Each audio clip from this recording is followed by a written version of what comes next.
শিক্ষার্থীদের বিজ্ঞান চর্চায় আগ্রহী করতে ইসলামী ছাত্র শিবির আয়োজন করে বিজ্ঞান উৎসব। সোহরাওয়ার্দী উদ্যানে ইবনে আল হাইসাম সায়েন্স ফেস্ট 2024 শীর্ষক এ উৎসবে শিশু কিশোর শিক্ষার্থীরা অংশ নেন। আয়োজকরা বলছেন, বিজ্ঞান চর্চাকে শিক্ষার্থীদের মাঝে ছড়িয়ে দিতেই এমন আয়োজন।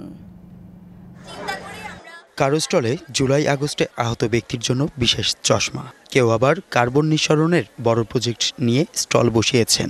সেখানে প্রদর্শন করা হচ্ছে বিভিন্ন প্রজেক্ট। জুলাই বিপ্লব হলো, সেখানে কিন্তু অনেক মানুষ তাদের দৃষ্টিশক্তি হারিয়েছে। যদি কেউ এটা পড়ে এবং এখানে একটা সুইচ আছে, সেটা যদি অন করে তাহলে 1 ফিট দূরত্বে যদি কোনো বাধা আসে তাহলে এটাকে ডিটেক্ট করবে। মাদ্রাসার শিক্ষার্থীরাও অংশ নেন আয়োজনে। পড়াশোনা করছি তামিল মিল্লাত কামিল মাদ্রাসা। আমাদের আজকের প্রজেক্টটা হচ্ছে কার্বন,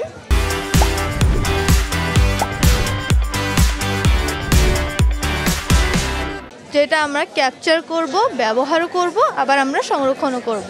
ফেস্টে শিক্ষার্থীরা জুলাই আগস্টে চোখ হারানো ব্যক্তিদের জন্য বিশেষ স্মার্ট চশমা, ড্রোন প্রযুক্তির উদ্ভাবন সহ শতাধিক স্টল বসানো হয়, যা দেখে উচ্ছ্বসিত দর্শনার্থীরা। আমার এখানে এসে অনেক ভালোই লাগছে, অনেক নতুন নতুন জিনিস দেখতে পাচ্ছি। ছাত্ররা বিজ্ঞান নিয়ে আরও চর্চা বেশি করতে পারবে এবং আগ্রহটা তাদের কাছে বাড়বে। বাংলাদেশ জামায়াতে ইসলামীর কেন্দ্রীয় নির্বাহী পরিষদ সদস্য ও ঢাকা মহানগরী দক্ষিণের আমির ঘুরে দেখেন শিক্ষার্থীদের আয়োজন। যারা এখানে ভালো করেছে, এই প্রজেক্টগুলোকে কিভাবে রাষ্ট্রীয় খাতে কাজে লাগানো যায় সে ব্যাপারে সরকারের এগিয়ে আসা দরকার। মোহাম্মদ আল হাসিব, ডিবিসি নিউজ, ঢাকা।